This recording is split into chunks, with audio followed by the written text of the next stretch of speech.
ಪಟ್ಟಣಗೆರೆ ಶೆಡ್ಗೆ ಆರೋಪಿಗಳನ್ನ ಈಗ ಕರ್ಕೊಂಡು ಬಂದಿದೆ ಖಾಕಿ ಪಡೆ. ಶೆಡ್ಗೆ ಆರೋಪಿಗಳನ್ನ ಕರ್ಕೊಂಡು ಬಂದು ಸ್ಥಳ ಮಹಜರು ಪ್ರಕ್ರಿಯೆಯನ್ನು ನಡೆಸ್ತಾ ಇದ್ದಾರೆ.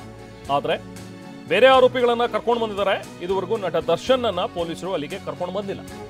ಶೆಡ್ಗೆ ಆರೋಪಿಗಳನ್ನ ಕರ್ಕೊಂಡು ಬಂದು ಈಗ ಸ್ಥಳ ಮಹಜರು ಪ್ರಕ್ರಿಯೆಯನ್ನು ನಡೆಸ್ತಾ ಇದ್ದಾರೆ. ಕೊಲೆ ನಡೆದ ಸ್ಥಳಕ್ಕೆ 4 ಜನರನ್ನ ಈಗ ಕರ್ಕೊಂಡು ಬಂದಿದ್ದಾರೆ ಪೊಲೀಸರು. ಆ 4 ಜನರಲ್ಲಿ ದರ್ಶನ್ ಇಲ್ಲ. ವಿನಯ್, ಕಾರ್ತಿಕ್, ನಿಖಿಲ್ ಮತ್ತು ರಾಘವೇಂದ್ರ ಈ 3 ಜನರನ್ನ ಮಾತ್ರ ಈಗ ಸ್ಥಳ ಮಹಜರಿಗೆ ಕರ್ಕೊಂಡು ಬಂದಿದ್ದಾರೆ. ಈ 4 ಜನರನ್ನ ಕರ್ಕೊಂಡು ಬಂದು ಶೆಡ್ನಲ್ಲಿ ಪೊಲೀಸರು ಸ್ಥಳ ಮಹಜರು ಪ್ರಕ್ರಿಯೆಯನ್ನು ನಡೆಸ್ತಾ ಇದ್ದಾರೆ. ಇಲ್ಲಿ ಕುತೂಹಲ ಅಂತ ಹೇಳಿದ್ರೆ ಯಾಕೆ ದರ್ಶನ್ ಅವರನ್ನ ಕರ್ಕೊಂಡು ಬಂದಿಲ್ಲ ಅಂತ ಹೇಳಿ. ಯಾಕಂದ್ರೆ ಇದೇ ಶೆಡ್ನಲ್ಲಿ ರೇಣುಕಾಸ್ವಾಮಿಯನ್ನ ಕುಡಿ ಹಾಕಲಾಗಿತ್ತು.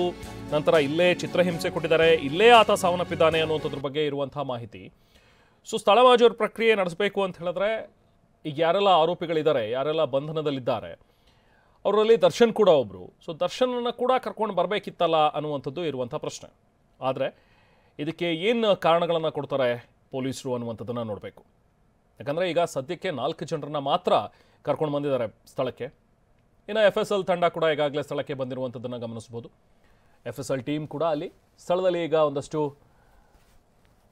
ಕುರುಹುಗಳೇನಾದರೂ ಇರುತ್ತಾ, ಬ್ಲಡ್ ಸ್ಟೇನ್ಸ್ ಏನಾದರೂ ಸಿಗಬಹುದಾ ಅನ್ನುವಂಥದ್ರ ಬಗ್ಗೆ ಸಹಜವಾಗಿ ಪರಿಶೀಲನೆಯನ್ನು ನಡೆಸ್ತಾರೆ. ಸೊ ಹಾಗಾಗಿ FSL ಟೀಮ್ ಕೂಡ ಸ್ಥಳಕ್ಕೆ ಬಂದಿದೆ, ಮಾಹಿತಿಯನ್ನು ಪಡ್ಕೊಳ್ತಾ ಇದೆ. ಇನ್ನೊಂದು ಕಡೆ ಈಗ ಈ ದೃಶ್ಯದಲ್ಲಿ ತಾವೇನು ನೋಡ್ತಾ ಇದ್ರಿ, ಪೊಲೀಸ್ ವಾಹನದಲ್ಲಿ ಕರ್ಕೊಂಡು ಬಂದಿರುವಂಥದ್ದು 4 ಜನರನ್ನ ಈಗ ಸದ್ಯಕ್ಕೆ ಕರ್ಕೊಂಡು ಬಂದಿದ್ದಾರೆ ಸ್ಥಳಕ್ಕೆ. ಆ 4ರಲ್ಲಿ ವಿನಯ್, ಕಾರ್ತಿಕ್, ನಿಖಿಲ್ ಮತ್ತು ರಾಘವೇಂದ್ರ ಈ 4 ಜನ ಇದ್ದಾರೆ. ಬಟ್ ಇನ್ನೂ ಕೂಡ ದರ್ಶನ್ರನ್ನ ಕರ್ಕೊಂಡು ಬಂದಿಲ್ಲ. ಸ್ಥಳದಲ್ಲಿ ನಾವು ಪ್ರತಿನಿಧಿ ಕಿರಣ್ ಸೂರ್ಯ ಇದ್ದಾರೆ, ಮಾತಾಡ್ತಾ ಹೋಗೋಣ ಕಿರಣ್ ಸೂರ್ಯ ಅವ್ರ ಜೊತೆಗೆ. ಅದಕ್ಕಿಂತ ಮುಂಚೆ ಮತ್ತೊಂದಷ್ಟು ಅಪ್ಡೇಟ್ಸ್ ಇದೆ, ಗಮನಿಸೋಣ. ರೇಣುಕಾಸ್ವಾಮಿ ಶವ ಎಸ್ದಿದ್ದಂತಹ ಸ್ಥಳದಲ್ಲಿ ಈಗಾಗಲೇ ಸ್ಥಳ ಮಹಜರು ಪ್ರಕ್ರಿಯೆಯನ್ನು ಮಾಡಿದ್ದಾರೆ.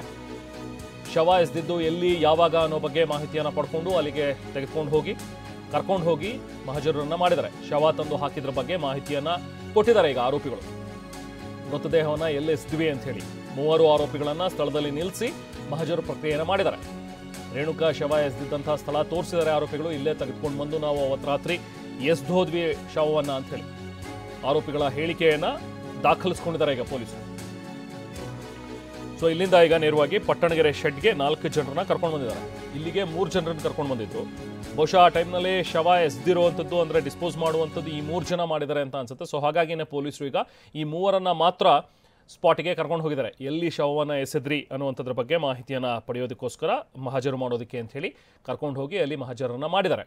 ಅದಾದ ನಂತರ ಈಗ ಪಟ್ಟಣಗೆರೆಯಲ್ಲಿರುವಂಥ ಶೆಡ್ ಏನಿದೆಯಲ್ಲ, ವಿನಯ್ಗೆ ಸೇರಿದಂಥ ಒಂದು ಶೆಡ್ ಅಂತ ಹೇಳ್ತಾ ಇದ್ದಾರೆ. ಸೊ ಅಂದರೆ ವಿನಯ್ ಅವರ ಸೋದರ ಮಾವ ಏನಿದಾರಲ್ಲ ಜಯಣ್ಣ, ಪಟ್ಟಣಗೆರೆ ಜಯಣ್ಣ, ಅವ್ರಿಗೆ ಸೇರಿದಂಥ ಒಂದು ಶೆಡ್ ಇದು. ಸೊ ಹಾಗಾಗಿ ವಿನಯ್ ಇಲ್ಲಿ ಬರ್ತಾ ಇದ್ದ ಆಗಾಗ ಅನ್ನುವಂಥದ್ರ ಬಗ್ಗೆ ಇರುವಂಥ ಮಾಹಿತಿ. ಸೊ ಅವರ ಗ್ಯಾಂಗನ್ನು ಕಟ್ಕೊಂಡು ಅವತ್ತು ಕೂಡ ರೇಣುಕಾಸ್ವಾಮಿಯನ್ನು ಕರ್ಕೊಂಡು ಬಂದು ಇದೇ ಶೆಡ್ನಲ್ಲಿ ಕೂಡ ಹಾಕಿದ್ರು. ನಂತರ ಇದೇ ಶೆಡ್ನಲ್ಲಿ ಟಾರ್ಚರ್ ಕೊಟ್ಟಿದ್ದಾರೆ ಅವನಿಗೆ.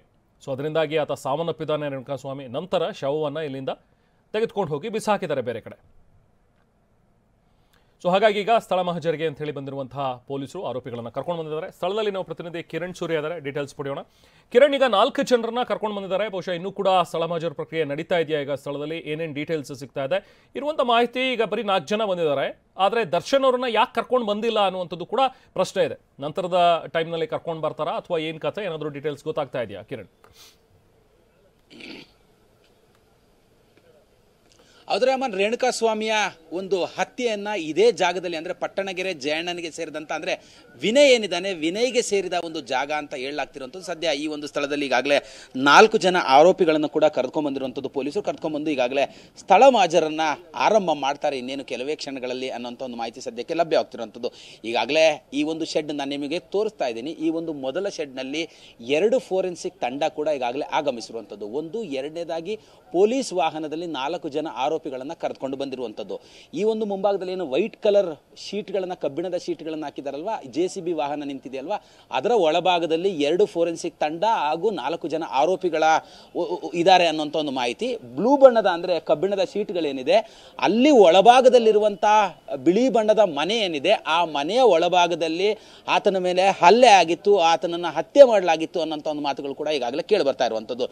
ಇಲ್ಲಿ ಅಂದ್ರೆ ಆತನನ್ನ ಕರೆದುಕೊಂಡು ಬಂದಿದ್ರು, ಇಲ್ಲ ಕರೆದುಕೊಂಡು ಕರ್ಕೊಂಡು ಬಂದು ನಿಲ್ಲಿಸಿದಂಥದ್ದು. ಮೊದಲಿಗೆ ಕಾರಿನಿಂದ ಆತನ ಏನು ಚಿತ್ರದುರ್ಗದಿಂದ ಕರ್ಕೊಂಡು ಬಂದಿದ್ರು, ಕರ್ಕೊಂಡು ಬಂದು ಮೊದಲಿಗೆ ಇಲ್ಲಿ ಈ ಒಂದು ಮೊದಲಿಗಿರುವಂತಹ ಶೆಡ್ನಲ್ಲಿ ಆತನನ್ನ ವಿಚಾರಣೆ ಮಾಡಿದಂಥದ್ದು, ಆತನಿಗೆ ಧಮಕಿ ಹಾಕದಂಥದ್ದು ಇಲ್ಲಿ ನಡೆದಿದೆ ಅನ್ನೋಂಥದ್ದು. ಇದಾದ ನಂತರದಲ್ಲಿ ಒಳಭಾಗದಲ್ಲಿರುವಂತಹ ಏನೊಂದು ವಾಹನಗಳು ನಿಂತಿದೆ ಅಲ್ಲಿ, ಅಂದ್ರೆ ದೊಡ್ಡದಾದಂತಹ ಲಾರಿ ಹಾಗೂ ಬಸ್ಗಳು ನಿಂತಿದೆ, ಆ ಒಂದು ಸ್ಥಳದಲ್ಲಿ ಆತನನ್ನ ಅಂದ್ರೆ ಬಿಳಿ ಬಣ್ಣದ ಮನೆಯನ್ನು ಕಾಣ್ತಿದೆ, ಆ ಮನೆಯ ಒಳಭಾಗದಲ್ಲಿ ಆತನ ಮೇಲೆ ಹಲ್ಲೆ ಮಾಡಲಾಗಿದೆ ಅನ್ನೋಂಥ ಮಾತುಗಳು ಕೂಡ ಈಗಾಗಲೇ ಕೇಳಿ ಬರ್ತಿರುವಂಥದ್ದು. ಈಗಾಗಲೇ ಸ್ಥಳಕ್ಕೆ ಪೊಲೀಸ್ನ ಹಿರಿಯ ಅಧಿಕಾರಿಗಳು ಕೂಡ ಬಂದಿರುವಂಥದ್ದು. ಆಗಾಗಲೇ ಅಂದ್ರೆ ಏನು ರೇಣುಕಾಸ್ವಾಮಿಯ ಮೃತದೇಹ ಪತ್ತೆ ಆಯಿತು ಸುಮನಹಳ್ಳಿಯ ರಾಜ ಕಾಲುವೆ ಬಳಿ. ಅಲ್ಲಿಗೂ ಕೂಡ ಈಗಾಗಲೇ ಆರೋಪಿಗಳನ್ನ ಕರೆದುಕೊಂಡೋಗಿ ಸ್ಥಳ ಮಹಜರನ್ನ ಈಗಾಗಲೇ ಕೂಡ ಪೊಲೀಸರು ಮುಗಿಸಿರುವಂಥದ್ದು. ಒಂದು. ಎರಡನೇದಾಗಿ ಇಲ್ಲಿ ಈತನ ಮೇಲೆ ಏನೊಂದು ಹಲ್ಲೆ ಮಾಡಿದ್ರು, ಹತ್ಯೆಯನ್ನ ಮಾಡಿದ್ರು, ಈ ಜಾಗಕ್ಕೂ ಕೂಡ ಈಗಾಗಲೇ ಪೊಲೀಸರು ಕರೆದುಕೊಂಡು ಬಂದು ಮಹಜರನ್ನ ಕೂಡ ಆರಂಭ ಮಾಡಿರುವಂಥದ್ದು. ಇದು ಒಂದು. ಊಟದ ಸಮಯ ಆಗಿರುವಂಥ ಕಾರಣಕ್ಕಾಗಿ ಆರೋಪಿಗಳಿಗೆ ಇಲ್ಲಿ ಊಟದ ವ್ಯವಸ್ಥೆಯನ್ನು ಕೂಡ ಪೊಲೀಸರು ಈಗಾಗಲೇ ಮಾಡಿರುವಂಥದ್ದು. ಊಟವನ್ನು ಕೊಟ್ಟ ನಂತರ ಅವರು ಊಟ ಮುಗಿದ ಮೇಲೆ ಒಳಭಾಗದಲ್ಲಿರುವಂತಹ ಶೆಡ್ ಏನಿದೆ, ಆ ಶೆಡ್ನಲ್ಲಿ ಯಾವ ಜಾಗಕ್ಕೆ ಕರೆದುಕೊಂಡೋಗಿದ್ರು, ಯಾವ ಆಯುಧಗಳಿಂದ ಆತನ ಮೇಲೆ ಹಲ್ಲೆ ಮಾಡಿದ್ರು, ಆ ಆಯುಧಗಳು ಈಗಾಗಲೇ ಎಲ್ಲಿದ್ದಾವೆ, ಅಂದ್ರೆ ಅದನ್ನೇನಾದ್ರು ಡಿಸ್ಪೋಸ್ ಮಾಡಿದ್ದಾರಾ, ಯಾವ ಜಾಗಕ್ಕೆ ಆಯುಧಗಳಿಂದ ಹೊಡೆದಿದ್ರು ಅನ್ನೋಂಥದ್ದು. ಮತ್ತೆ ಆತನ ಮೃತದೇಹ ಹಾಕಿದ್ರಲ್ಲ ಸುಮನಹಳ್ಳಿ ಭಾಗ, ಸುಮನಹಳ್ಳಿಯಲ್ಲಿ ಏನಾದ್ರು ಆ ಒಂದು ಆಯುಧಗಳನ್ನ ಹಾಕಿದಾರ ರಾಜ ಕಾಲುವೆಯಲ್ಲಿ, ಆ ಯಾವ್ಯಾವ ಆಯುಧಗಳಿಂದ ಯಾರ್ಯಾರು ಎಲ್ಲೆಲ್ಲಿಗೆ ಹಲ್ಲೆ ಮಾಡಿದ್ರು ಮತ್ತೆ ಯಾರ್ಯಾರು ಯಾವ್ಯಾವ ಆಯುಧಗಳನ್ನ ಬಳಸಿದ್ರು ಅನ್ನೋಂಥದ್ರ ಬಗ್ಗೆ ಈಗಾಗಲೇ ಕೂಡ ಇಲ್ಲಿ ಒಂದು ಮಾಹಿತಿಯನ್ನು ಪಡೆಯಲಾಗುತ್ತೆ. ನಿನ್ನೆ ಮತ್ತೆ ಇವತ್ತು ಬೆರಳಚ್ಚು ತಜ್ಞರಿರ್ಬೋದು, ಫೋರೆನ್ಸಿಕ್ ತಂಡ ಇರ್ಬೋದು, ಎರಡೂ ತಂಡಗಳು ಈಗಾಗಲೇ ಕೂಡ ಸಾಕ್ಷ್ಯಾಧಾರಗಳನ್ನ ಕಲೆ ಹಾಕಿರುವಂತ ಒಂದು. ಎರಡನೇದು, ಒಳಭಾಗದಲ್ಲಿ ಸಾವಿರಾರು ವಾಹನಗಳು ಇರುವಂತಹ ಕಾರಣಕ್ಕಾಗಿ ಇಲ್ಲಿ ಒಳಭಾಗದಲ್ಲಿ ಸಾಕಷ್ಟು CCTVಗಳ ಒಂದು ವ್ಯವಸ್ಥೆಗಳನ್ನು ಕೂಡ ಮಾಡಿರುವಂಥದ್ದು. ಈ ಒಂದು CCTV ಫುಟೇಜ್ಗಳನ್ನ ಈಗಾಗಲೇ ಪೊಲೀಸರು ನಿನ್ನೆ ಕೂಡ ವಶಕ್ಕೆ ಪಡ್ಕೊಂಡಿದ್ದಾರೆ ತನಿಖೆಯ ನಿಟ್ಟಿನಲ್ಲಿ ಅನ್ನೋಂಥ ಒಂದು ಮಾಹಿತಿ ಈಗಾಗಲೇ ಸದ್ಯಕ್ಕೆ ಲಭ್ಯವಾಗ್ತಿರುವಂಥದ್ದು. ಒಳಭಾಗದಲ್ಲಿ ಈಗಾಗಲೇ ಕೂಡ ಆರೋಪಿಗಳಿಗೆ ಊಟದ ವ್ಯವಸ್ಥೆಯನ್ನು ಮಾಡಿದ್ದಾರೆ. ಊಟ ಮುಗಿಸಿದ ನಂತರದಲ್ಲಿ ನಾನೇನು ತೋರಿಸ್ತಾ ಇದ್ದೀನಿ ರೆಹಮಾನ್ ನಿಮಗೆ, ಎರಡನೇದು ಶೆಡ್ ಇದೆ ಅಲ್ವಾ, ಆ ಎರಡನೇ ಶೆಡ್ ಒಳಭಾಗದಲ್ಲಿ ಇರುವಂತಹ ಮನೆ ಒಳಗೆ ಆತನ ಮೇಲೆ ಹಲ್ಲೆ ಮತ್ತು ಆತನನ್ನ ಹತ್ಯೆ ಮಾಡಿದ್ದಾರೆ ಅನ್ನೋ ಮಾಹಿತಿ ಸದ್ಯಕ್ಕೆ ಲಭ್ಯವಾಗ್ತಿರುವಂತದ್ದು ರೆಹಮಾನ್. Thank you Kiran.